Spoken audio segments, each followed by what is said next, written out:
Hi, and welcome to Mind That Childminder, a podcast that's meant for well-ass childminders. I'm your host and colleague Charlotte, and today we're going to be talking all about crisis. Oh my goodness, it sounds like a big scary episode, but I really hope it isn't going to be. I'm going to be joined by the lovely, friendly, really relatable Emma Muir from Nurture Co. She's an experienced childminder, social media strategist, and is the founder of Nurture Co., which is a support network for childminders and small childcare settings. She's got over a decade of hands-on experience in early years education, and she's built a thriving home-from-home education setting that supports nurturing children through real-life experiences, outdoor play, and emotional connection. And she also really talks about supporting the whole child, including their family. Alongside her childcare career, Emma also runs Nurture Parents. It's a social media consultancy supporting parent-focused brands and small family business to grow with confidence. Her work across both her projects is rooted in belief that community, honesty, and shared learning can transform not just a business, but well-being too. She has faced personal and professional challenges over the last year and has become passionate about supporting others through periods of change, whether that's positive change, neutral change, or negative change. She helps childminders and parents alike rediscover confidence and purpose after crisis. And we're going to be joined by her in just a moment, but I'm really hoping that you're going to find her personal stories relatable, even if you haven't experienced exactly the same thing. I think that our conversation is just really honest. We talk about kind of things that make us a bit nervous about what a crisis is and how to deal with it in the moment. And I really hope that it's not going to be a one size fits all conversation, and it's not going to be the solution to your problems, and it's not going to be preventing all crisis from happening to you. But what it will be is relatable, it's going to be supportive, and it's going to really help you know what to do the minute that a crisis strikes and how it's going to relate to your childminding setting. So without further ado, let's welcome Emma into the podcast.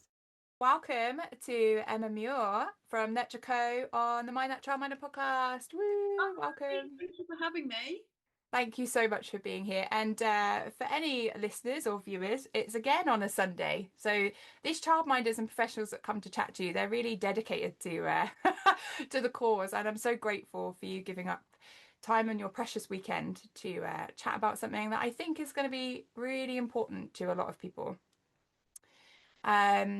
So we were talking about overcoming crisis, and that sounds so extreme. It sounds like it has to be something, oh gosh, like an earthquake has happened, like this big crisis has happened. And it sounds like such a big, heavy word. So I quickly went and looked it up, as I do, and I went to the Oxford Dictionary. And it says, a time of great danger, difficulty, or doubt, when problems must be solved or important decisions must be made. And actually, that doesn't sound quite so earthquakey. And I just wondered if you had any kind of addition to the definition of what a crisis is and what you're kind of going to be wanting to talk about today. Yes. Now, I was thinking about the word crisis because, as you said, I would never say that I'd had a crisis until this year. When I think of the word crisis, I do think of like a natural disaster, exactly like you said. Or the other big one that comes up a lot at the moment is a mental health crisis. And yeah, that's horrific for everybody involved. Mine was different because mine wasn't a massive disaster, and mine wasn't a mental health crisis. And the best way I can describe what happened to me is a bit like at the start of the year, I was stood there happy with the plans of the year that were about to come, and somebody pulled the rug from under my feet. That's the only way I could describe the crisis that's happened to me. Everything that I thought was me, my business, my family, just went overnight. So it was a game changer. And yeah, I'm going to refer to it now as having the rug pulled from under my feet. I mean, to be fair, that does sound like a crisis. If someone were to say a rug was pulled from under their feet, you would feel that's quite dramatic of it's quite significant. So Yeah. thinking about and I know you're going to talk about your story of your rug pulling, but what could be a crisis in someone's life, in your opinion? What kind of examples? Because I think a lot of people belittle their problems. They just, oh, it's not as bad as other people's. But what would you say is something that could be classed as a crisis? Anything that could significantly affect your lifestyle, really, I think could be a crisis. So it could be in relation to your relationships, you could have a crisis. Not even just family, but it could be working relationships, etc. It could be financial, it could be health related. Um, so that, yeah, I think there's so many different types of crisis that I think if this year's taught me anything is just to be kind to yourself and accept that yes, you think that you're the resilient one, you think nothing's going to happen to you, you have your year planned out, but if it changes to the extent where it's almost unrecognizable, it is a crisis and you're not being dramatic and there is help available and you can get through it, because if I can, anybody can. It is that thing, isn't it? That you're not being dramatic. I think that was a really key thing to say, and so early on into our chat, because people do hide things because they think they're being oversensitive or too much, or and and there can be cases where that happens, but equally if you're feeling something, that doesn't mean it's wrong. um and yeah, so you're not being over dramatic if something bad has happened to you, like that needs sorting. It's part of life. It's authentic to be feeling that. If you are happy and jolly in the middle of a crisis, you're not being authentic, or or well, probably. um Mm. so with It's this also, phrase, oh sorry, you go.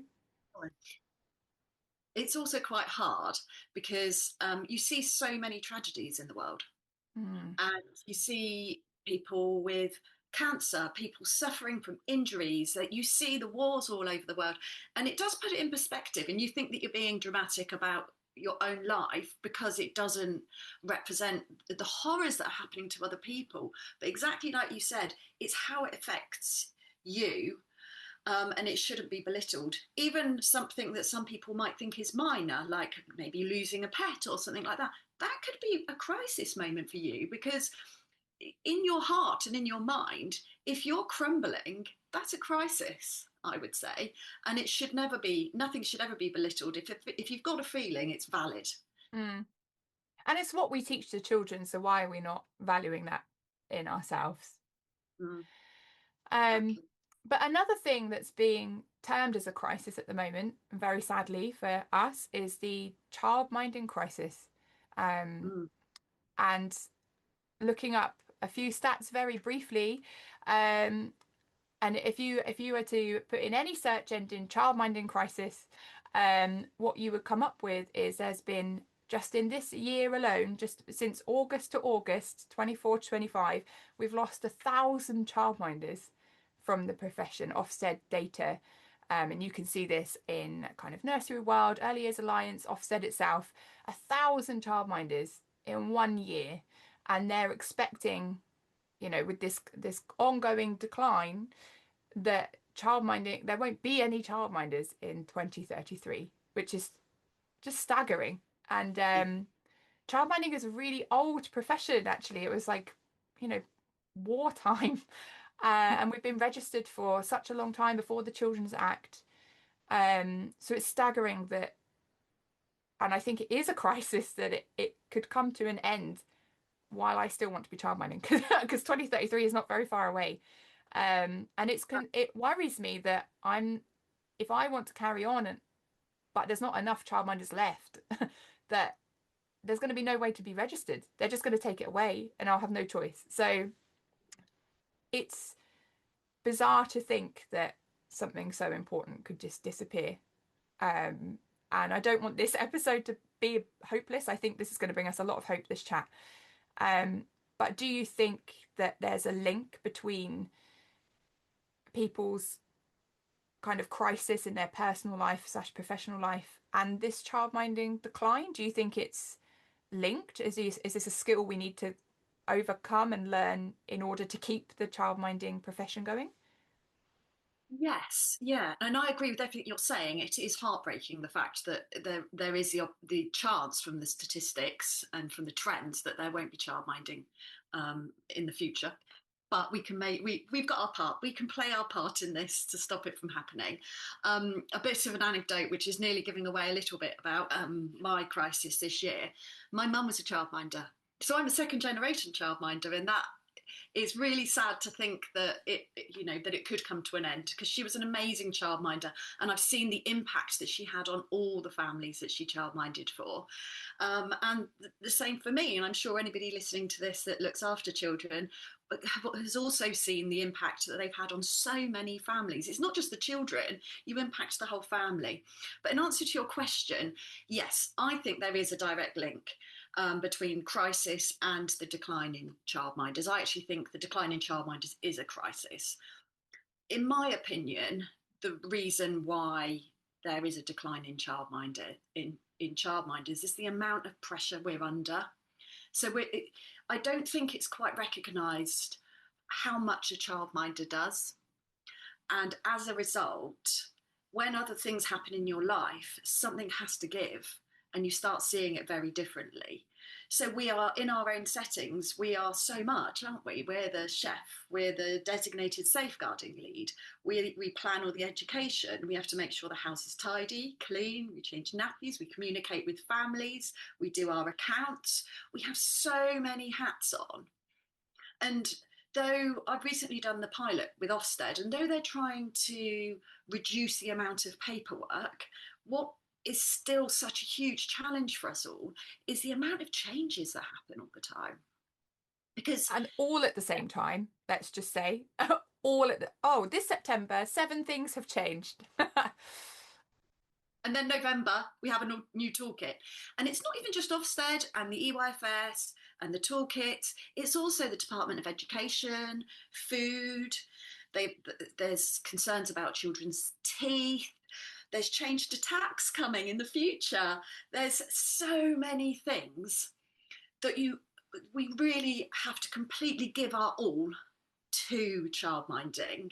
And suddenly, when the balance tips slightly, if something changes in your health, in your family, you can't keep all those plates going. And that's why I think a lot of people are leaving, because it's just so hard to stay up to date and feel like you're ticking every box and following every new bit of guidance. That seems to be the theme that I hear quite a lot online. Mm. Yeah, it's really interesting that it's the straw that broke the camel's back, and it's childminding that gets the boot, because yeah, like you say, so much. And yeah, it's really interesting that it can be so linked.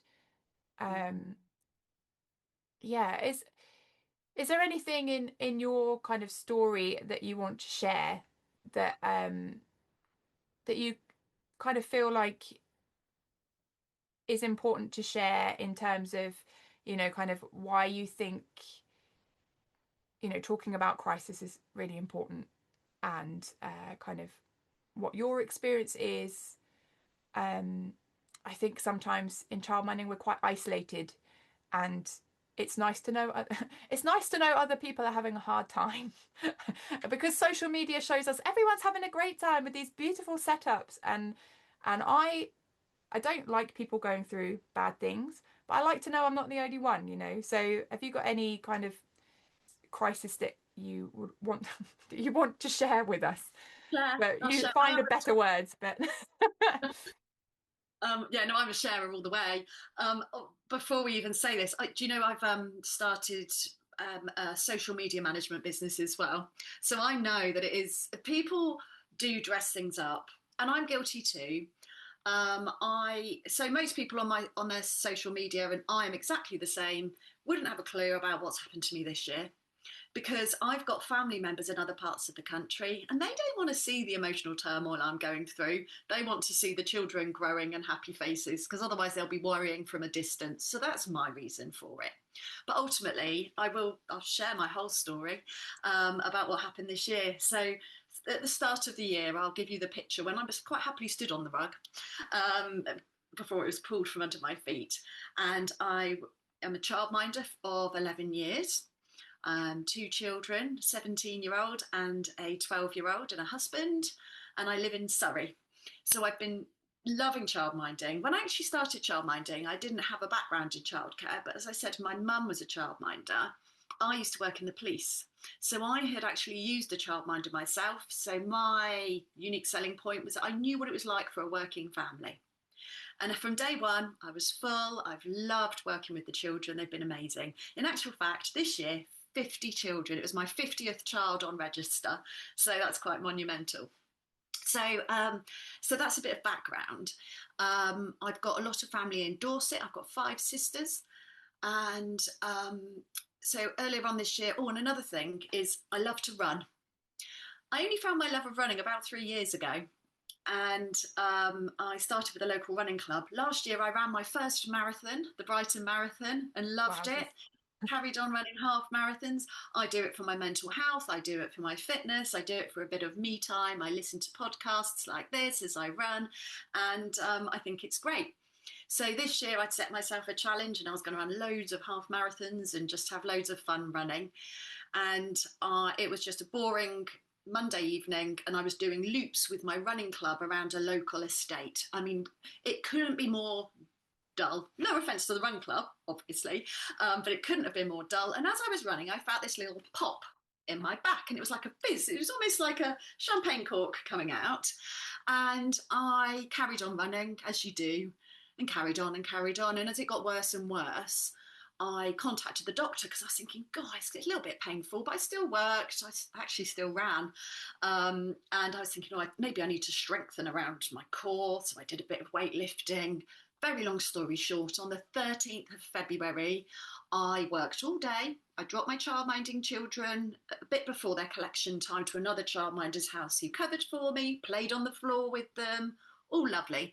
And went in, had the MRI scan.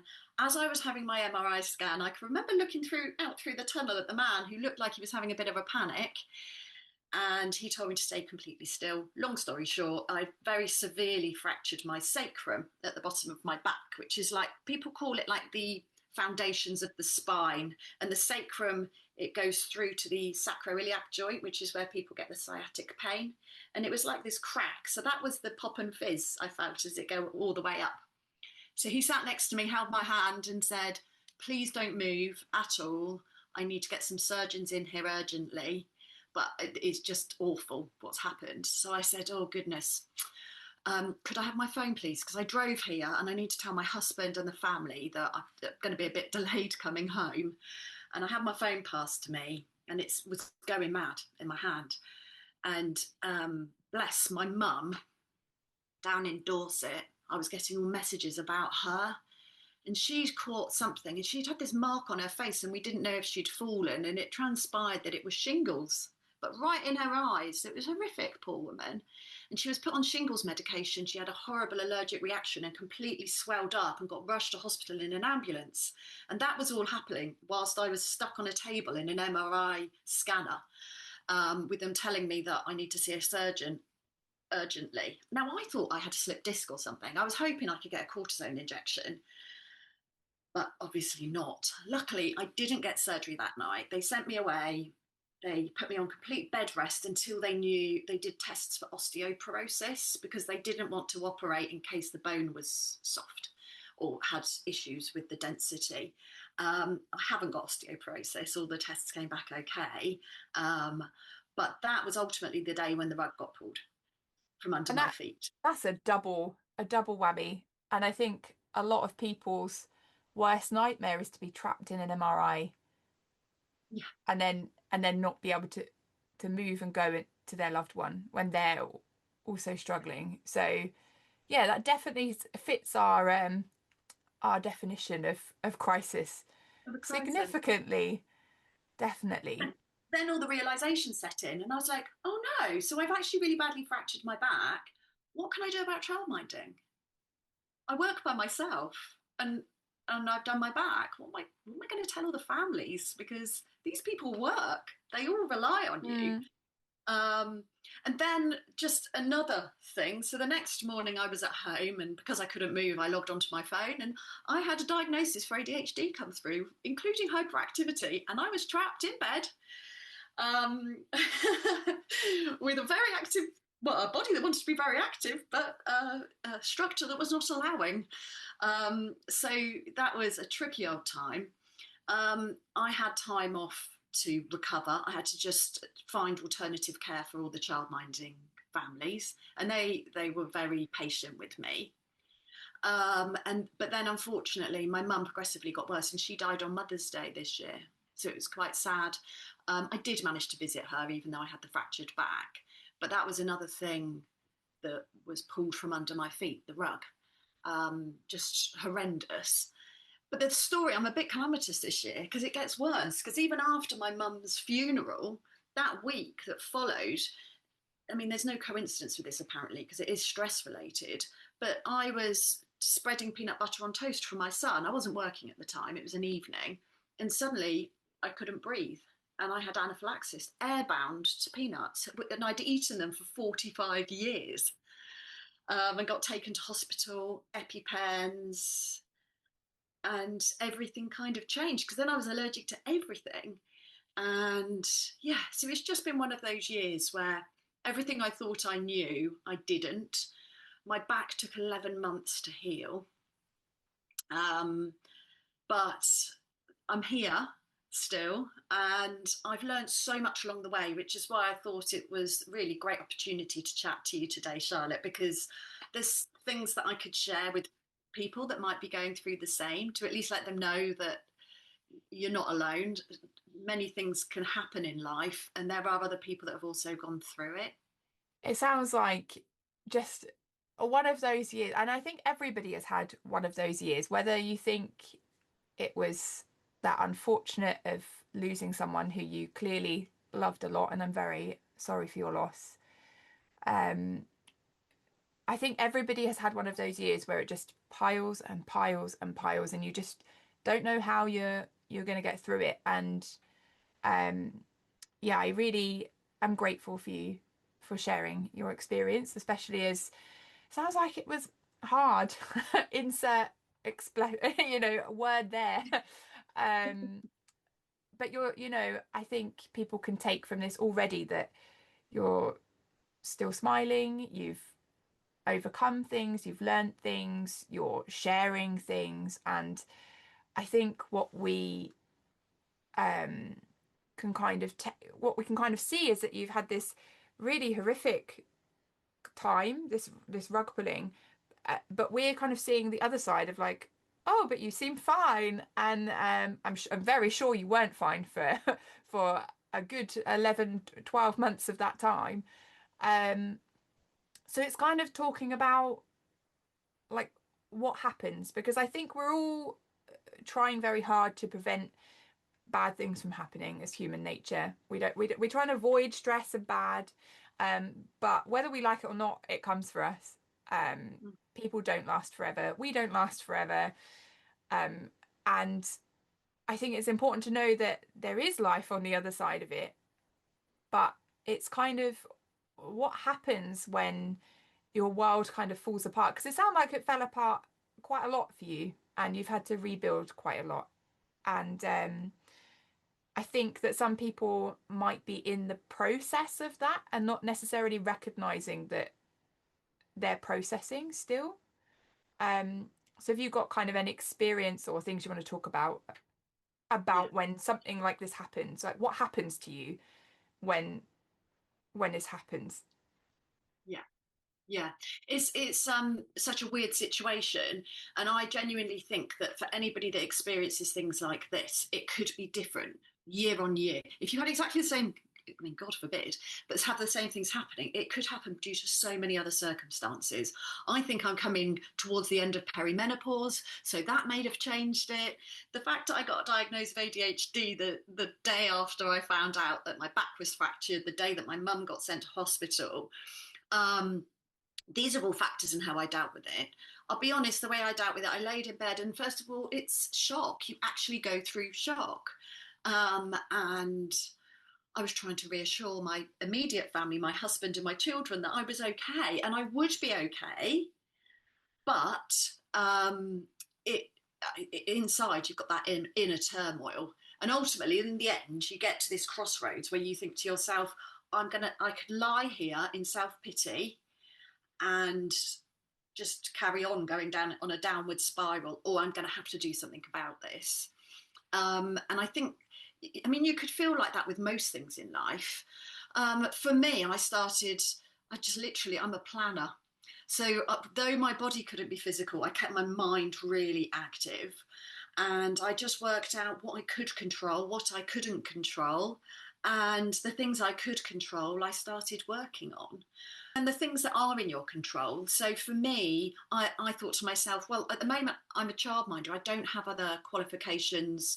I mean, I've got another side business where I do the social media marketing, but that was not enough of an income to pay the bills. So I was childminding, and I still love childminding and love the children.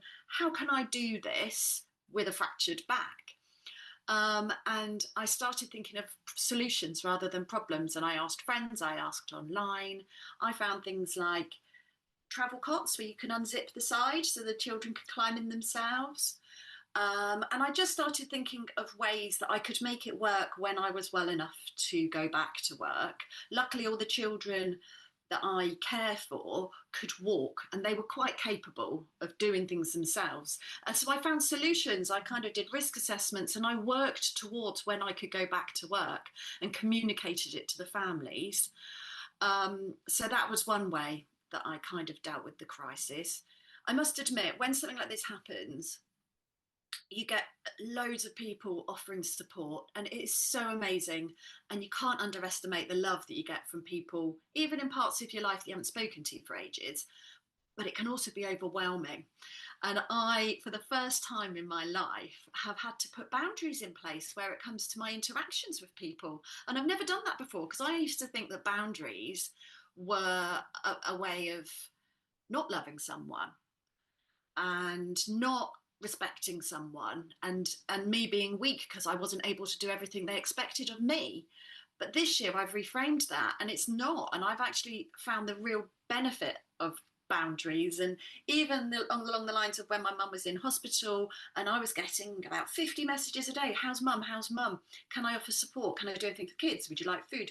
And in the end I was like, thank you so much, I know you care, I'll contact you if I need anything. Mm. I have people looking out for me close by, because that's also important. Because sometimes if people are going through a crisis, you don't want them completely locked away. You have to know that they've got people there, but not overwhelming, because I had so much else going on. So I definitely think boundaries helped. Another thing that helped was actually, another thing I've learned this year is I've learned to ask for help. I've never done that Mm. before. And accept help when people want to help. So that's another big game changer for me. That's a really interesting point, and I think that's something that helpers struggle with.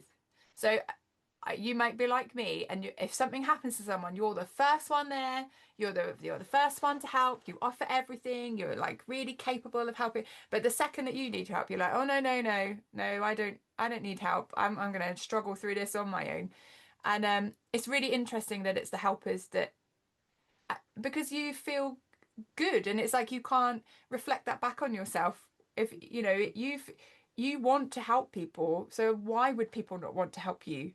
Like, Mm, why would they not want to feel that too? And when I realized I was almost being selfish by not letting people help me, that was a really big like culture shift in my mind. I was like, oh, I thought I was being helpful, like and nice by not needing anyone's help. But actually, if people see you struggling and you don't let them help you, that feels rubbish for them.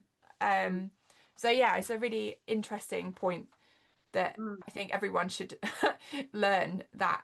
Um, and I had to learn it through a negative a mindset of like, but you're just being selfish, not letting people help you because you wouldn't like it if you couldn't help anyone else. But I'm sure there's a much nicer way for people to learn to learn that than telling themselves off. Um, but yeah, it's a It, really interesting point. We talked a bit about the kind of what happened, and I think for a lot of people maybe life just it feels a bit like that kind of Matrix moment where life kind of like zooms in on you, but then like the rest of the world, it's like this motion. The rest of the world is still happening. So something huge has happened in your life. Oh, but people are still going to the shops, or like Yeah.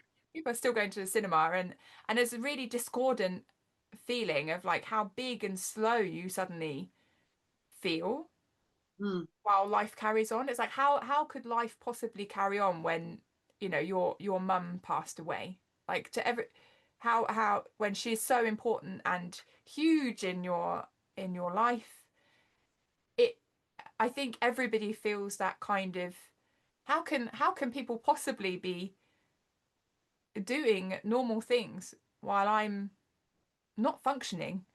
Um, so it's kind of what you're saying that you kind of focus on things you could control or not control. But I think at the very start, it's like what do you do? Because your whole world just fell apart. You don't immediately go, oh well, I can control this part of the situation.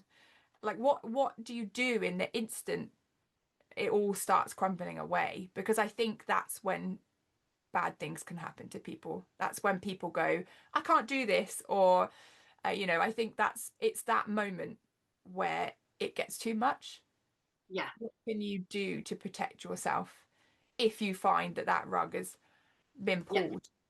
Yeah, yeah, it is like you're in like this emotional vacuum where you're so absorbed by it and everything's going on around you. That was a really good explanation about the Matrix. Um, I think it's really important to be honest with people, as honest as you can. Find the people you trust because they will look out for you. Because when this actually happens, even your brain turns into like candy floss because you're in shock. It's awful, and people deal with it in different ways. So for me, I think the best advice would be find somebody you trust and talk to them about it, and that person will check in on you. There are so many other ways of dealing with it. Over the years, I've had counselling for different things. I also lost my dad a few years ago, and I had bereavement counselling, etc. In some situations, people actually find it easier to talk to somebody they don't know. And there's loads of help for that. In actual fact, when this was all happening, I got suggested by a friend to contact the NHS and speak to somebody about it. And I had a phone call with a mental health charity, and they did a phone assessment. And it was nice talking to somebody that actually didn't know anything. And they said, no, you're just grieving your, not just, they weren't like that at all, really. But they put it in perspective. They made me realise that my feelings are valid, they're real, and I'm not I'm not going mad. Which is another amazing thing that we can get from the NHS as well. Because sometimes when this is going on and you do feel like you're in this emotional vacuum, you think to yourself, is there something wrong with me now? Because I can't find the joy in life some days, etc. It is good to reach out as well. There's so many things you can do. Mental health is so much. There's so many more people talking about it nowadays. There's so much more support.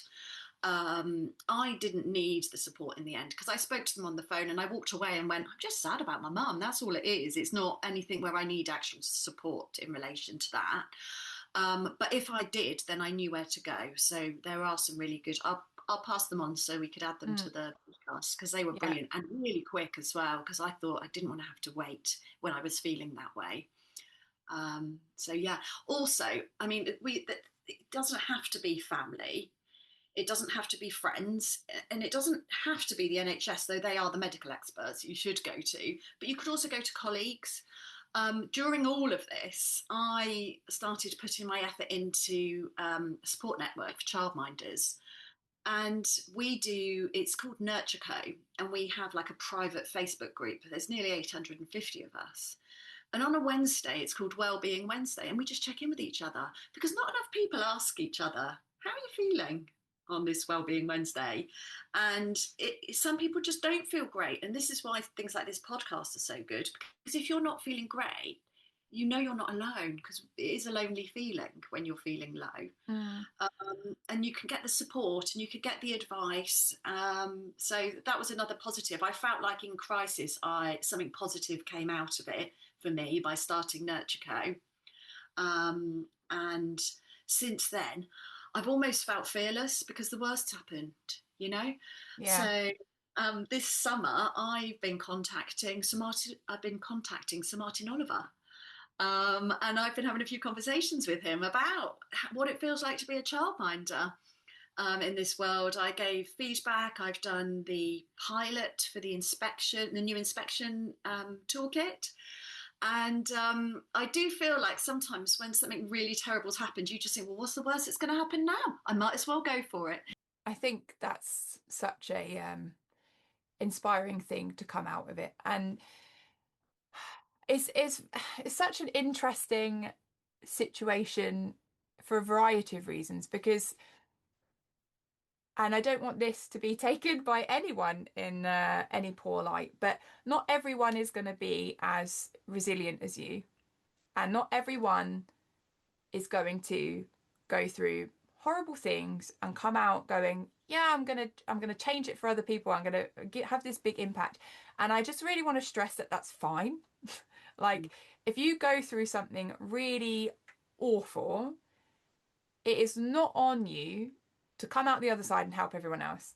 Like that's okay if that's, if you just get through it and then you live your life, amazing. Like you don't have to have that drive. Um, I very much appreciate that you are someone who has that drive, but I also don't want to put pressure on people who might well be struggling right now, thinking, oh well, I should really pull my socks up and I should be being more like Emma and contacting Ofsted and being. It takes all sorts of people in this world, and you are one of them with your way of coping. I am one of them with my way of coping, and there are other people who will cope and then continue.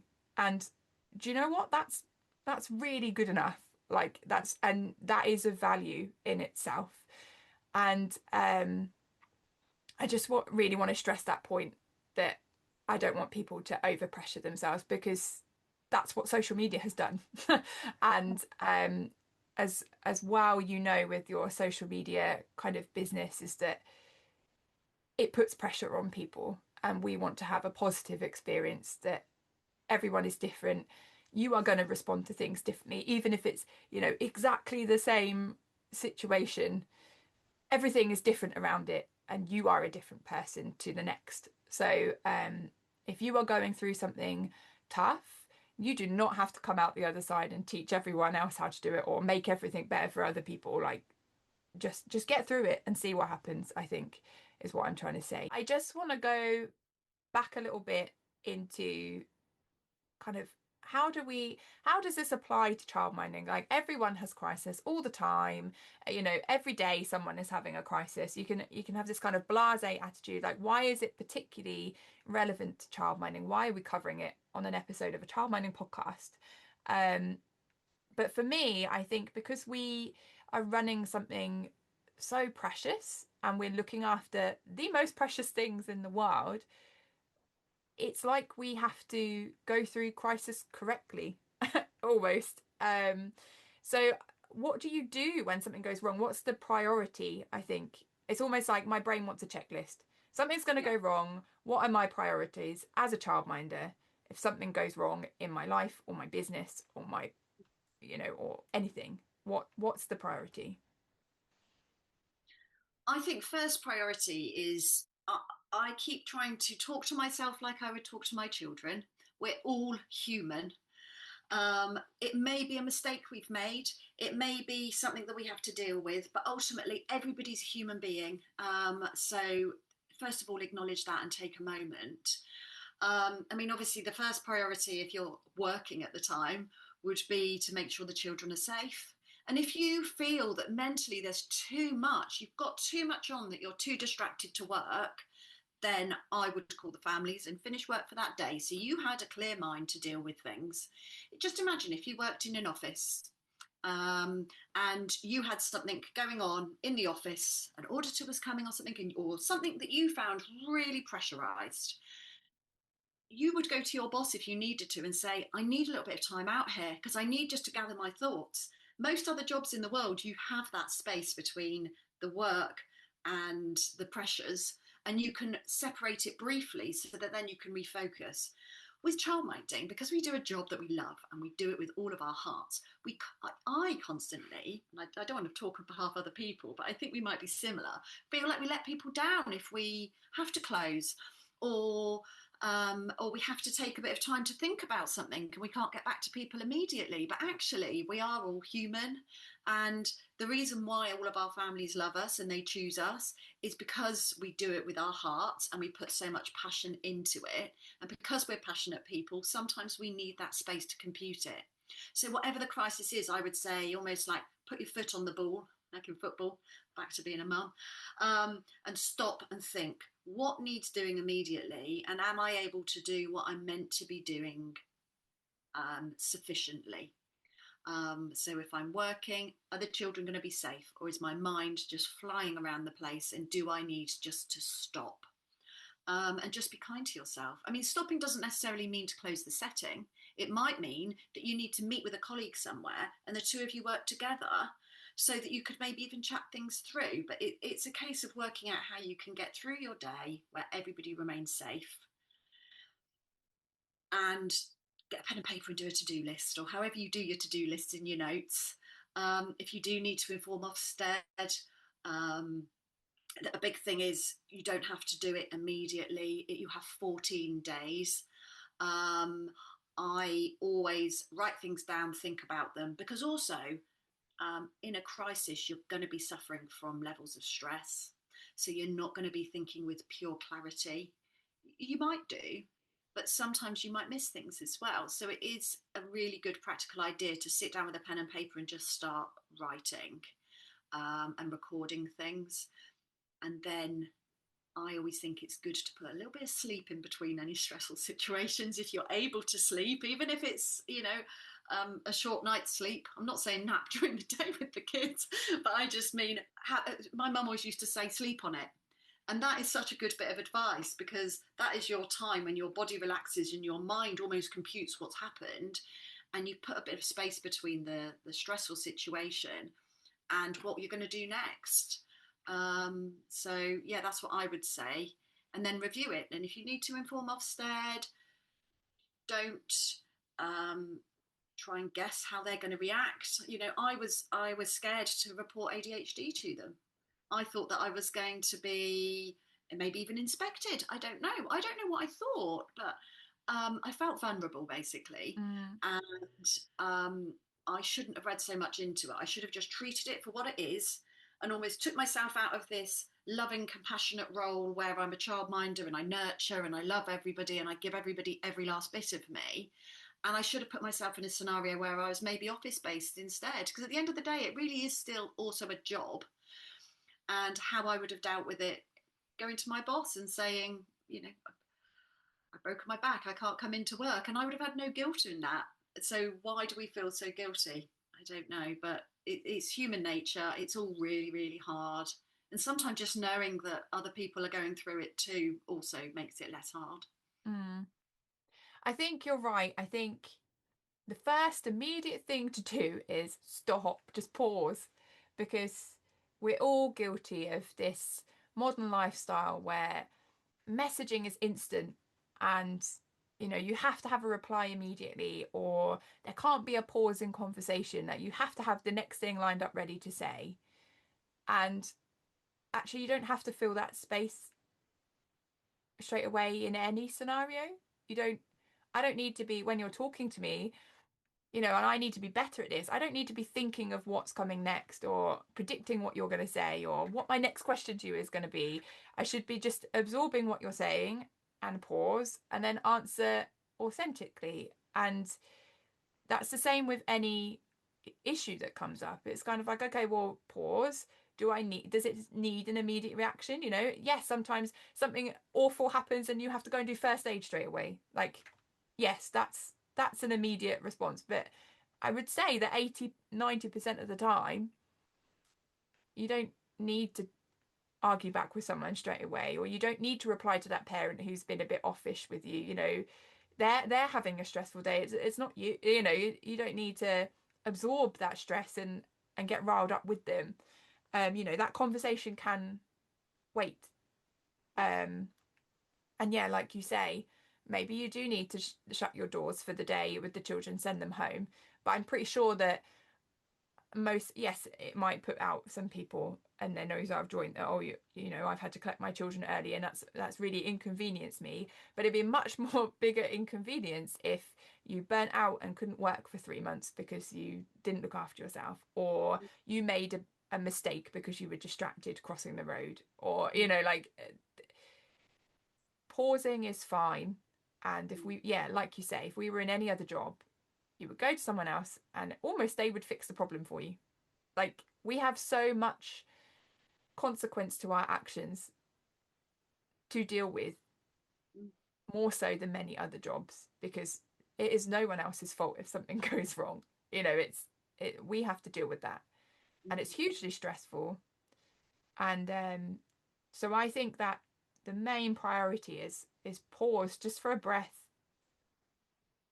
and say, okay, what's, you know, I don't need to think of the big picture over here. What is my next step? Just one, what is the next one tiptoe step that I need to do right now? I don't need to think about, oh my gosh, this thing is happening. I'm going to have to tell Ofsted, and they're going to do it. You know, actually, even if it is a big accident that a child has fallen out of a tree or something, you know, that's yes, you do have to do all of those things. But is that going to help you with that child right now, right then? No. Um. So I think if anything from this conversation, bad things do happen, and they are going to happen, and we don't have to be too fearful of them happening. But it doesn't all have to happen at once, even, you know, mentally. And that pausing is just such a huge part of the skill of being able to prioritize that, just that next tiny step. Because once you, it's like household chores, isn't it? Like, oh, I don't really want to do the cleaning, but if I just clean one spoon, oh, then I might as well clean the bowl, and then I might as well clean, you know, it starts to fix itself. But if you just go, I'm not doing it at all, I'm just too overwhelmed, then it never gets done, right? Yeah, yeah. Um, so that kind of pause and just that tiny next step, and whether that's talking to a colleague, whether that's dealing with an emergency situation, whether that's calling the parents and you know, saying I can't, like I'm on my own and I just need you to, you know, that's part of the risk of people choosing a childminder, and that's their responsibility to deal with. um Yeah. so I think it's also important to say that when crisis does happen, life doesn't necessarily, you don't do all your next steps and then life just snaps back to where it was, ta-da, and you just carry on as if it didn't happen. Have you got anything from your experience where, I'm presuming you have because you've lost a precious family member, that your life now looks very different to a year ago, I should imagine, and how are you kind of accepting and processing that kind of Yeah. fact? So life is completely different, and it can be different for anybody after any sort of crisis. Um, but I'm trying to reframe it as it not being a bad thing. It's just new. I'm going through the new life now. I'm going through a new Christmas this Christmas because I haven't got my mum with me. And just reflecting on it and being kind to myself. If we've been through something major in our lives, and it could be come in any form as we've discussed, it just almost give yourself some credit. You've got through it. I've got through this year. I've done it. I've done it. Okay. Um, and what I'm seeing now is a new, different type of life. And I want to be a good role model to my kids. So it's now what happens next. You know, it's now how I deal with it. And sometimes it is putting the foot on the ball. Whatever we're doing, I've got my own children. I'm not just talking about the child minding children, though equally they're all as important. It's how we deal with the crisis as well, and how we come out the other side with a new outlook. And the new might not be what we wanted, but it is what we've got, and it's how we deal with it. And it's um, such a, I think, bringing it back to childminding, every childminder is so massively different. And, you know, I know that nurseries can be different within each, because all their children and staff are different. But if you work in a chain nursery, your policies are top down. So a chain nursery wants you to all work the same across all their settings. So, any family that turns up is getting the same service and the same kind of care. But when you're a childminder, it's completely you. And and so if you ask another childminder, they will not at all think the same as you, and you're constantly going, oh, I didn't really I didn't really see it in that angle, I didn't think of it the same way as that. And yeah, so knowing lots of other childminders and having these discussions is, to me, really important, because there's each childminding setting is so different, even though we all follow the same EYFS. It's mad how varied it is. And let's hope we can rebuild 1,000 childminders in as short a time as they've fallen, because we all need more childminders, not just people who need childcare. I need you. I need you. um, yeah. Is there anything else? We've talked about a lot of different things. It feels like such a broad subject. Um, is there anything that you think, if someone could, like, 1 minute to get the most from this conversation, if they're going through a crisis and they need that short snap, kind of, what would you say?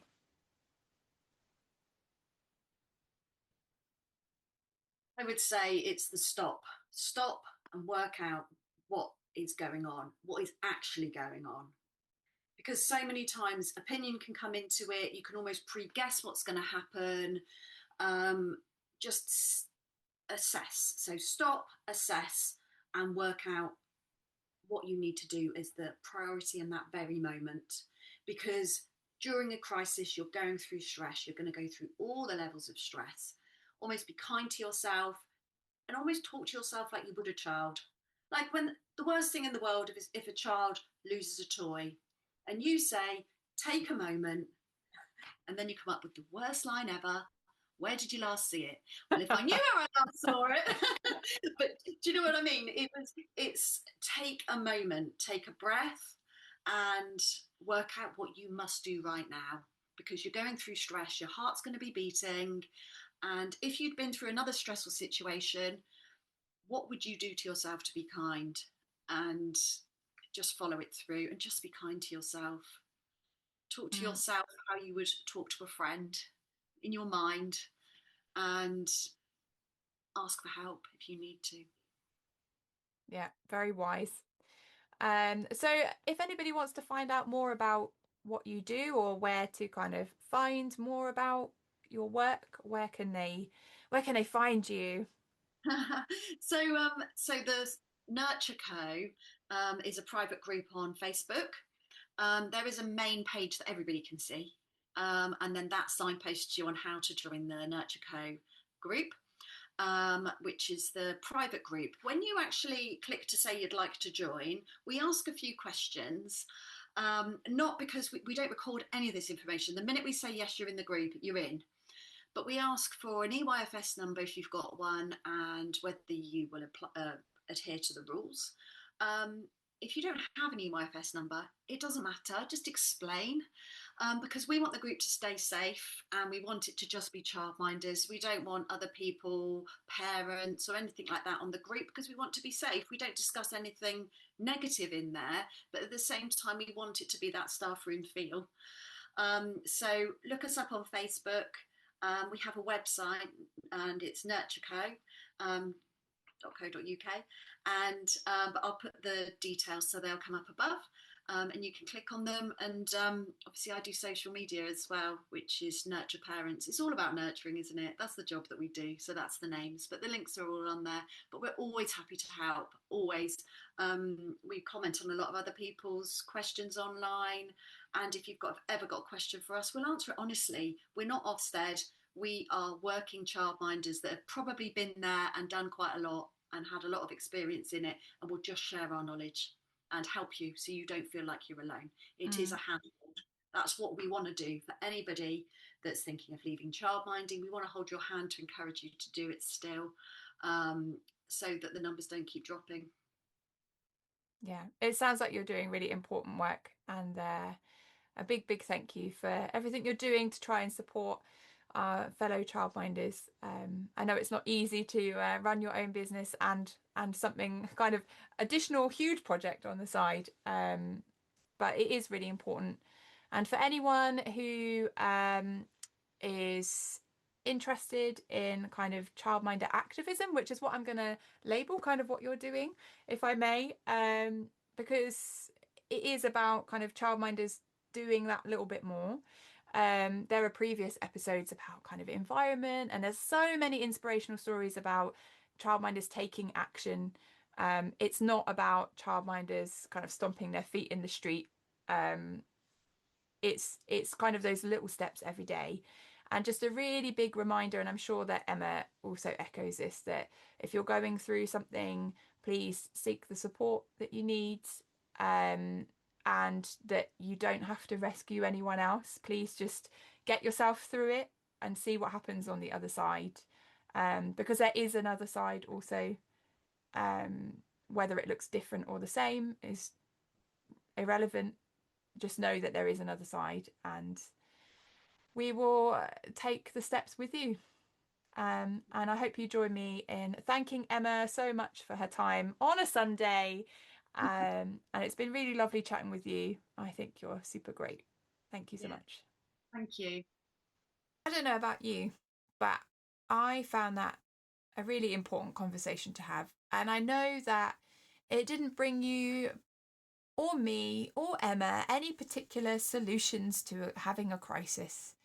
And I haven't got a magic press the button and it fixes it all for any of us. And I really wish I did, because when rubbish things happen, it is really rubbish. But unfortunately, that is part of life. And I'm really hoping that you felt that you can still have connection through a crisis. There is still hope after a crisis or during a crisis. It's okay to take time for yourself. And as a childminder, we do have to think about other people when we're going through a crisis. We can't just drop work in a second, especially if a crisis happens while we've got children in our care. So I really just hope that this chat today is relatable, helps you feel connected. If you're going through a crisis right now, I hope it helps you to stop and to put yourself first, after children's safety, obviously, and helps you to just know that we're all in this life together, and a life where, there'll be another side to it. There will be another side at the end of the crisis. And I hope that this podcast and Emma's Nurture Co and any other supportive device that you use, whether it's family, friends, professional support, I hope that it gets you there, because you deserve to get there. And with that, my colleagues and friends, I will see you next time for another episode. And stay safe, stay well, and remember every now and again just to pause and think about just your tiny next step. I'll see you next time. Goodbye. Mind that childminder. Find us on Facebook, X, and Instagram for more about upcoming episodes. All topics discussed are intended for entertainment and educational purposes. This podcast is not intended to give any legal advice and is purely an opinion and supportive piece.